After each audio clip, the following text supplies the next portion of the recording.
Hello there. Welcome back to Thriving Generation with Dr. G. It's another exciting day and a good day to thrive. Today, I have with me a thriving professor. She is thriving in every area you can think of. And I'm very, very, very pleased that she's here with us today. Please, if you love what we are doing on this channel, subscribe to the Thriving Generation YouTube channel if you haven't done so already. Like this video if you love the content and share with others. Somebody may be blessed by this. Now, let's not drag this any longer. Let's go ahead and meet our guest for today.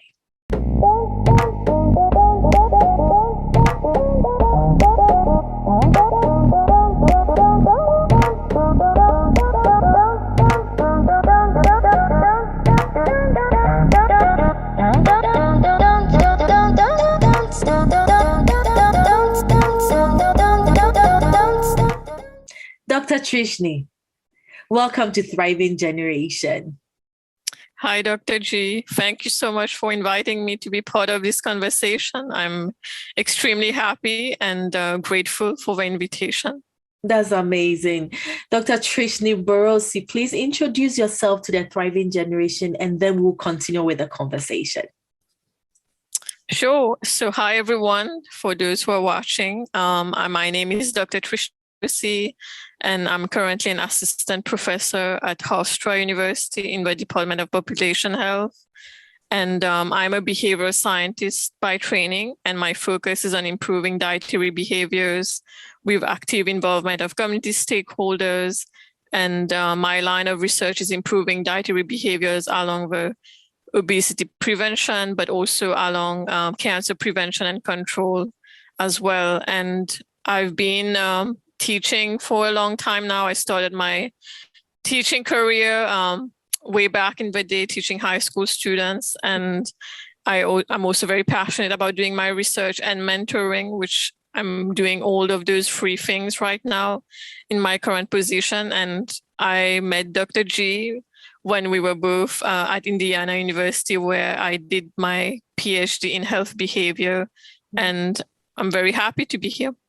That's amazing. Yes, we are also very happy to have you here. And you are here because I've seen you thrive in your academics.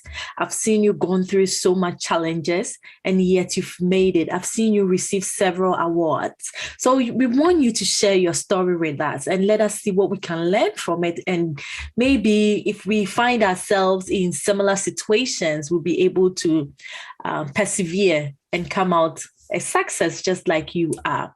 Well, Dr. Bhurosy, just tell us about your background in terms of educational background to this point. Where did you start from and how did you get to the United States? So I was born and raised in Mauritius, which is an island located southeast to Madagascar. It's on the other side of the world. It's very far away from the US, actually. It's about 2 days of travel by air. And I was born and raised there, like I just mentioned, and I did my schooling in Mauritius. I did my primary education there, my secondary school, which is, I guess, high school, as you would call it here in the US. And then I also went to do my undergraduate in nutritional sciences, and I also completed a master's degree in nutritional sciences at the local leading national university, which is the University of Mauritius, where I did my undergraduate and my master's. And as I was completing my master's, I was thinking about what will be my next step. And I was always interested in going into a teaching track at that point. And so I took a high school educator position, and I also was still doing research. And I also taught for a bit at the University of Mauritius as a part-time lecturer. And during that time period, I kept thinking about, I want to do more regarding my research, and I wasn't having a clear idea. And during that same time, when I was completing my master's, I remember there was this one time when I came across a research article that was written by my advisor, who was she wasn't my advisor then, I just only knew her by this American professor whom I read this research article by her. And her name is still Dr. Susan Middlestadt. She's a professor who's retired from Indiana University. But at the time I read her article and I was thinking to myself, it sounds like this professor really knows what she's talking about. And she wrote this article that was looking at salient beliefs underlying dark green vegetables in African American women. And that kind of research really made me think of, how do you get to that part before you even start designing interventions? And for a long time, I thought of contacting her, but I didn't for nearly 1.5 years because I thought that she might think some weird person from Mauritius is spamming her, and it might not even get to her email for all I know. But after almost 1.5 years, I told myself, I think it's time for me to really consider pursuing or taking a tough decision of looking, whether I can do a research degree somewhere else where I can get that kind of expertise. And at the University of Mauritius, there was no one that I knew of who was a behavioral scientist or someone who did the kind of research that I wanted to do at that time. So I didn't have that kind of mentor either where I was living in Mauritius. So I decided that it's time for me to contact this professor. And I reached out to her and she was very open to the idea. At first, I didn't hear a response for many months. And then once she started talking to me and I think she read my materials, it was kind of a bit, for me, it was a very good surprise in a way that I thought that, oh, she must have really seen something in my applications. And, we didn't even, at that time, I thought she was going to do an interview with me, but nothing of that sort happened. Mm-hmm. We spoke over email. And then one day she asked me over email, do you want to come to Indiana University? Do you want to be my advisee? And I thought to myself, this seems a bit too easy. Is there a catch to it? I kind of thought like maybe things would be a bit more difficult. And I said yes, and there was an assistantship as well, which I would have never been able to afford coming to the US without the assistantship that my advisor gave me, because I come from a very humble background. My parents come from a very humble background. And I didn't have that kind of money growing up to even consider going abroad. So having that assistantship really helped me. And, my parents helped me pay the airfare and I got to the US, to the Midwest in Bloomington, Indiana. And that was when the grilling process started from Dr. Middlestadt. When I reached to Bloomington, I remember very well my first meeting with her was when she actually really grilled me and really kind of, I felt, was the interview taking place. But she started asking me questions like, what do you understand by research? What do you plan to do? What is a research question that you're considering doing? And I didn't have no idea. After you were in the US. And I was thinking, oh no, maybe I need to run away. But I had only one-way ticket, so I came to the US, but I didn't buy a return ticket. So because you are going nowhere. You've come to stay. That's amazing. Yeah. I really love that story of wanting to pursue something somewhere nobody, you have no idea, you have no resources at that time, but you take an initiative. So tell us about the preparation period. How did you get to the point where you decided that, okay, I want to go to the US and I'm going to apply and I'm reaching out to this person? You talked about reading her articles, but I'm sure you might have prepared in a certain way to get your even materials appealing enough that no interview, they said, come over, we are willing to pay for your tuition. It was definitely a process. I remember that I was thinking of going to a country closer to Mauritius at first, going to Australia maybe, which is much nearer Mauritius at first. And for some reason, it didn't work out. I couldn't find a scholarship, for instance. When I applied to the Australian universities, I found that my application was going to get accepted.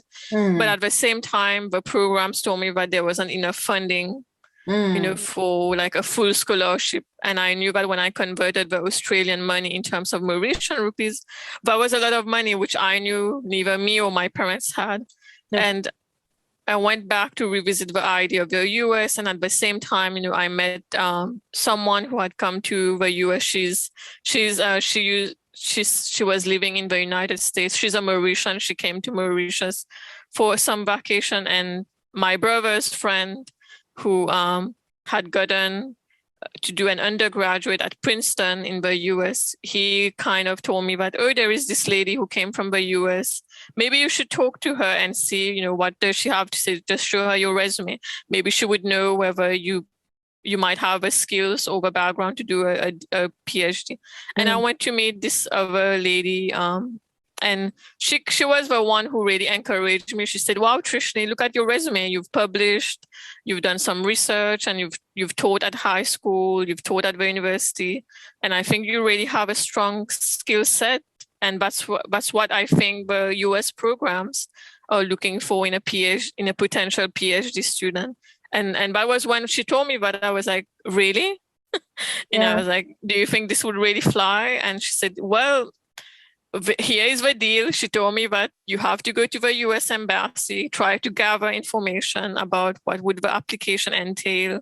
And she kind of like showed me the path, and it was up to me whether I was willing to walk on that path or not. So I went to the US Embassy and I made an appointment with an educational, and I think it was the educational advisor. I think that's the title. I met with them and they told me that, well, you would have to do a GRE, you would have to write a personal statement, you would have to craft a resume, you might have to do evaluation of your existing transcripts because it might not be recognized by the US. So I took all of this information and really took down like, okay, I need to do the GRE at least 8 months before I'm starting to maybe send in a formal application. And I started, looking. There were books at the US Embassy that I also browsed through. I also went to my local library. I bought a few books on GRE prep and how to write a personal statement and those kind of books to just help me. And I had no one to really like hold my hand, like show me how to write a personal statement. It was just kind of teaching myself on the fly. I was going through this process. And now when I look at my personal statement, I was like, oh no, this sucks. What was I doing? What did I write?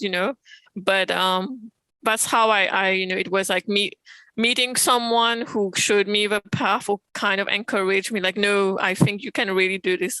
And then I took the leap of, let me find out what I can find out at the US Embassy and try to gather more details. And then I put in my application, I think through SOFAS, I think that's what it's called. And then I had selected Indiana University and Dr. Midostad as my advisor. Also, I wrote about her in my personal statement.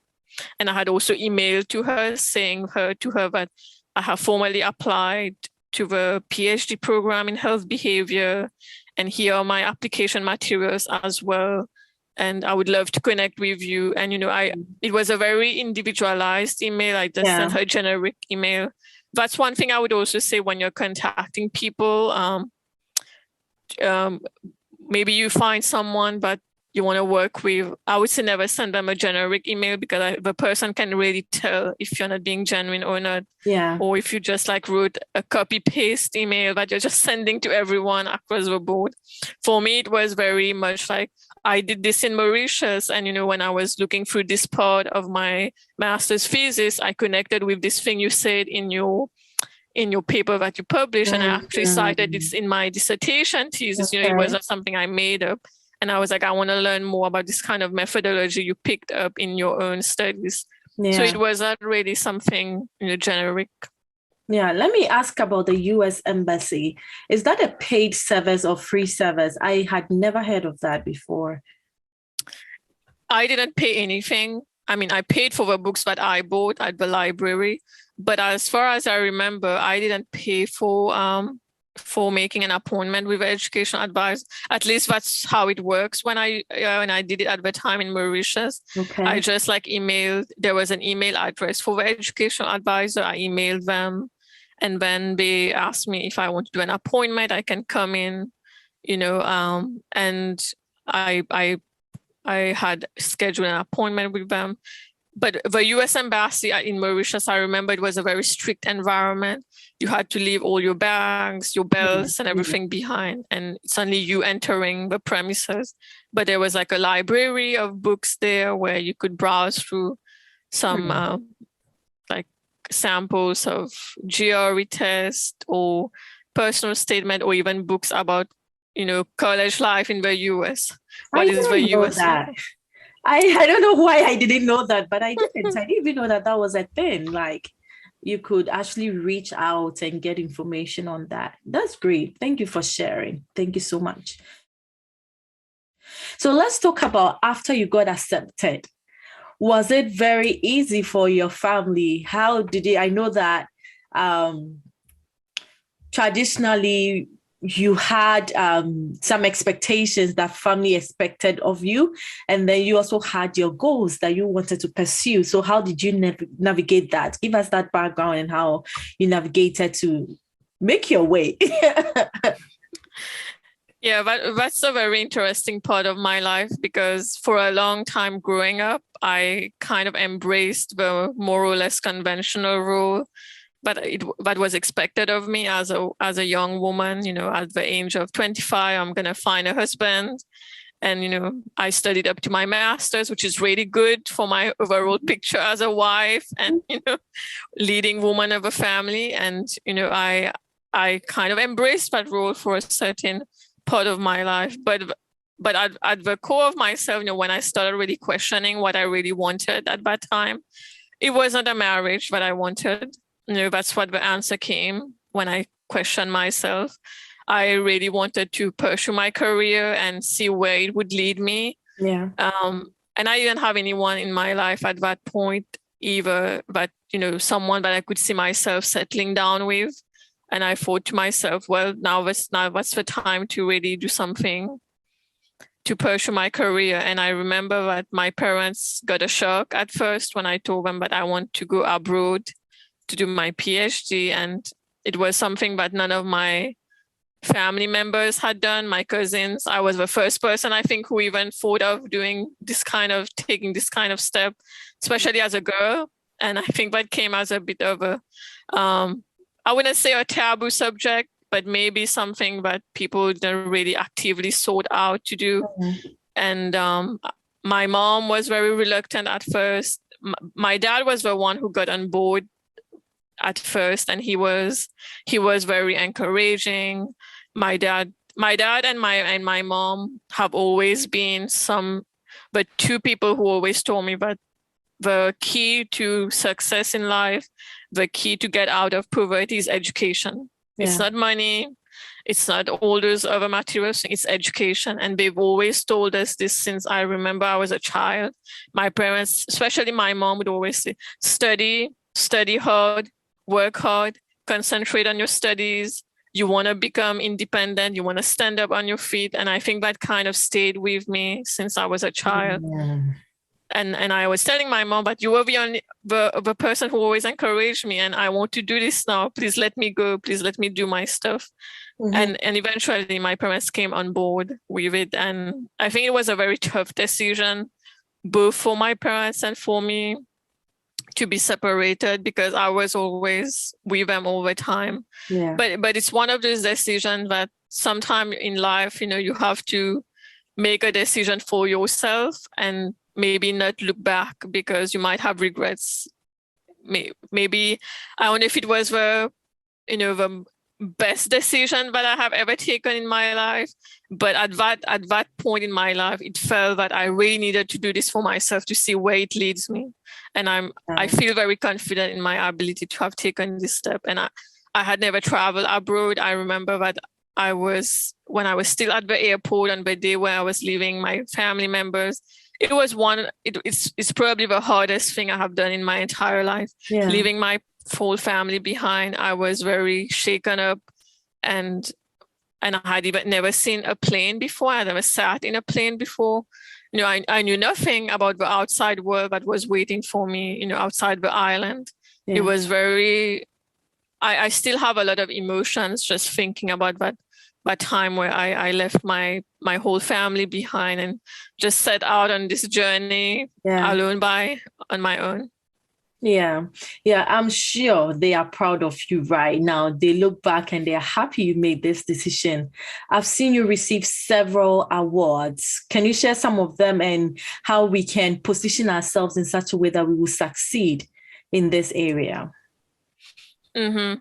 For me, it was, I don't know if other people might have a similar trajectory, but for me, it was, I came to Bloomington, Indiana, and I wanted to explore this new place. I wanted to see where, what other kind of opportunities that are around me.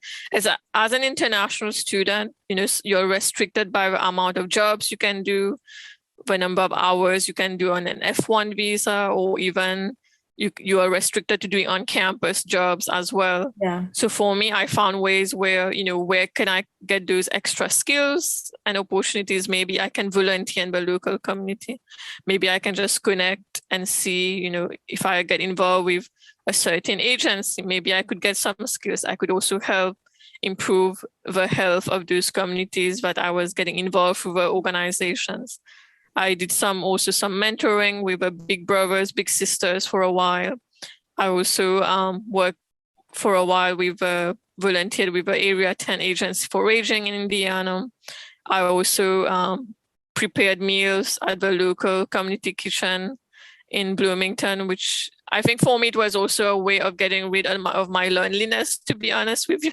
There were times when I cried in my apartment, just feeling really lonely. And for me, going out there and just using my time in service instead of crying at home was a way to keep my brain busy instead of just being, just feeling pity for yourself, just get out there and occupy yourself. So I was getting into that kind of zone. And when it came to those awards, when I applied for some scholarships, as I was an international student too, I didn't have a lot of money, even if I was getting an assistantship. So I thought that, I can leverage the skills that I have learned and apply for extra scholarships, some financial aid that I can get through those awards that would help me pay like my bill. In summer, I didn't have work. There was no teaching. I can save that money to pay my rent and buy food. There were times when I had only $25 in my bank account, and I just lived on beans and rice.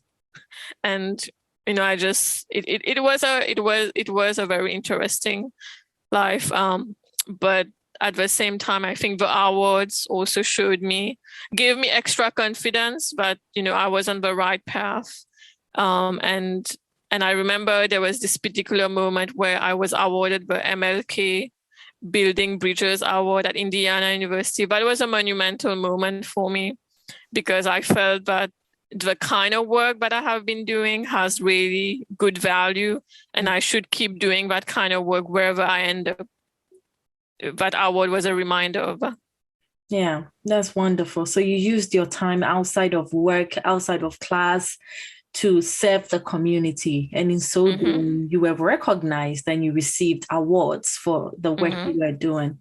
That is amazing. Thank you so much for sharing.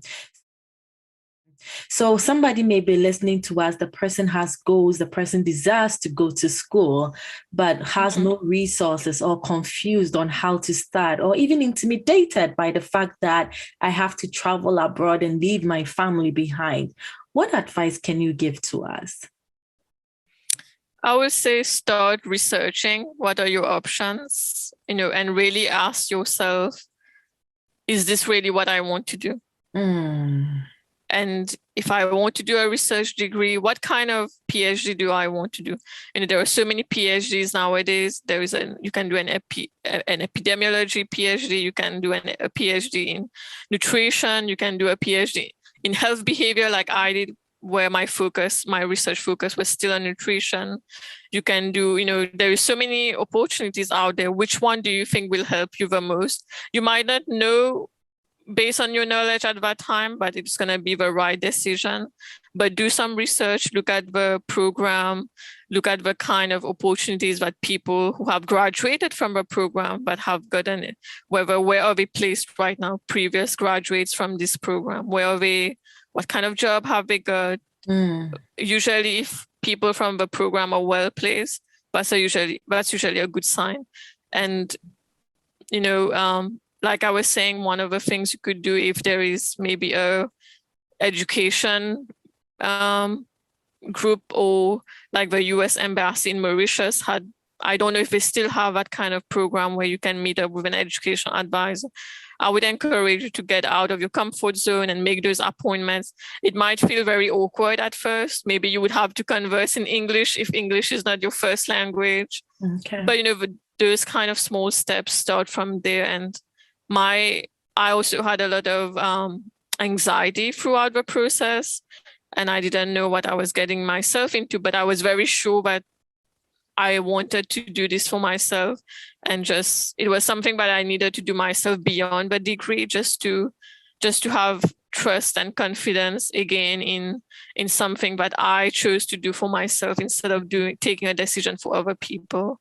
And I would say, you know, if you watch a webinar by someone who's doing a presentation somewhere, or you read about a professor's article or their work, try to get in touch with them. You know, if they don't respond to you, don't take it personally. You know, they might be very busy. You know, try to email them. If you email them with a very tailored email as well. Don't send them a generic email. And if they don't respond, try to email them again after 2 weeks and just try to follow up. If they don't respond, I would say maybe don't contact them again, but try to see where you can connect with people, or if you know someone from your country who's gone to the country where you want to go, or a program that you want to be associated with, try to connect with them and try to learn from their experiences. And nowadays you have LinkedIn, right? On LinkedIn, you can even look for people, like what kind of degrees they have done, what kind of certificates they have done before they got to where they are. You know, that can just be a whole different kind of research. You don't have to talk to people, just read their profiles, just read about their background, what kind of research they did, what kind of qualifications they had, or they have been going through before they reach where they are right now. That's amazing. Thank you so much. I mean, a question just came to mind and I can't just let it slip. Would you say that PhD is difficult? What would be your genuine narration of a PhD program? If you had to give somebody your genuine feedback from your experience, of course, the experience will be different from everybody, but what would you say about getting into a PhD program in the United States, the process? I would say be financially wise, because if you don't have enough money and you come here and you're stranded because your parents, like my parents, had some money, but when you convert it in US dollars, it's nothing, right? So make sure you get a scholarship, especially if you don't come from a wealthy family, because that's what I did. Make sure that you have a solid mentor. For me, it was really my mentor who kind of pushed me to do things. You know, one of the things that Dr. Midostad told me is like, open your mouth. When I first met her, and she was just telling me to show her my teeth. She was just telling me, you know, go out there in the community and speak to people. And I think, you know, that might be a bit harsh when you hear those kind of stuff at first, but at the core, she wanted me to really succeed. And, you know, at one point I didn't even have like money for completing my last year of a PhD, and I got an assistantship from my advisor who paid the last year of my degree. And without that kind of support, I don't know what I would have done. You know, I probably would be mentally exhausted. My mental health would have dipped down more. Another thing I would also say, make sure you remain connected with your family members and loved ones. That's very important. Don't forget your roots. You know, even if you leave your family and you come to another place, never forget your roots, never forget where you come from, because that's really what is going to keep you grounded. You know, you have to aim for the sky, but don't fly without having your wings very solid. And your wings are going to get solid based on how strong your support and family system is. For me, it's really my family members and loved ones that have kept me grounded. And I would say also make sure you take care of your mental health. But I think, a PhD is a very grueling process in many cases. It takes so much out of you. Sometimes, you lose your hair. I've seen lots of kind of stuff happen to people. I didn't lose my hair, but at one point I gained a lot of weight. Yeah. I was sitting for like 10 hours sometime and just writing my dissertation. And then when I look at the scale after, a year, I was like, wow, I neglected my health. And that was a wake-up call for me. Like, yep, you completed your PhD, but now you have like some health issues maybe coming to seek you. So take care of your health, even if you're just getting 30 minutes, get out of the door and walk, whatever it is, something, and get a pet if you can, whether it's a cat or a dog. I think that's going to change your life. For me, when I got a cat here, I think my cat changed my life, to be honest with you. Like, even now when I'm stressed at work, I just come home and I stuff my face in his belly and I just cuddle with him. I just feel like all my worries are melting away. I see. I cry. And I cried a lot. Oh Lord, throughout the PhD program. Oh, there are some classes we come out there, it's like, well, but every experience is different, and we are not discouraging you from trying, but genuinely prepare before you get into it. And I like something you said about the finances. You had mentioned that you got an assistantship when coming in, and then you just said that your last year you didn't even have money to complete. That is something you have to check. Are they giving you the assistantship for a year, 2 years, 3 years, or the entire program? Sometimes we get too excited when we get the 1 year assistantship, and then we get in and we realize, oh, I don't have money for my second year or my third or my fourth. So thank you for sharing that. Is there any other thing on your heart, on your mind that you want to share with anybody watching us before we end this interview? I would say, you said crying. I said crying is very good. When you're crying is not harming anyone, as long as you're doing actions that are not harming other people. But I think crying in general is very self-liberating, in my opinion. I also cried a lot. And sometimes, you're crying behind closed doors. You're not showing it to your mentors. You're not showing it to your classmates, because you never know whom could take it, in the wrong way. But I think my last parting words would be, if things don't work out, don't feel dejected. Sometimes things happen for a reason. You might not see it right there in the moment, but your eyes will open up and you'll see that it happened for the best. Just give your best, try your best in things. And I think when you really believe in something, that you can do something, even if you get 10 rejections at first, it will work out at one point or the other. If you don't give up and you're doing it in a very truthful way. By truthful, I mean you're not harassing people. You're not harming yourself. You're taking care of yourself. You're doing things that are meaningful. As long as you remain truthful and meaningful in your initiatives, things will work out. I agree. Thank you so much for joining us. Thank you so much for your time and the insight shared. I am sure that somebody will be blessed by this. I'm grateful for you, Dr. Trishnee Bhurosy. Thank you, Dr. G, for inviting me and for allowing me to share some of my thoughts. And I wish you the best of luck in the Thriving Generation YouTube channel. I think it's going to be a great tool for people to just connect and watch not only my videos, but all the other videos that you have been making, all the wonderful wisdom and advice that you've been giving on the channel.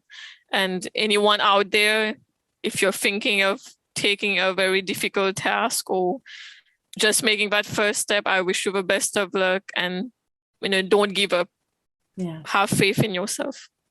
Amazing. Have faith in yourself. Thank you so much. Viewers out there, thank you so much for joining us and staying with us to the very end. If you loved this conversation, make sure you give it a thumbs up, share with others, and if you haven't subscribed, go ahead and subscribe to the YouTube channel. Do you have questions for Dr. Bhurosy? You can find her on LinkedIn, on Facebook, and other social media platforms. Just look for her name and you'll find her there. You can also click on any of the links that I've provided in the description below. Also, feel free to leave your questions right here in the comments. We will be happy to come back and respond to them. Is there anything on your mind when it comes to applying into a PhD program, or any of the things that we talked about? Or do you want to share something you learned?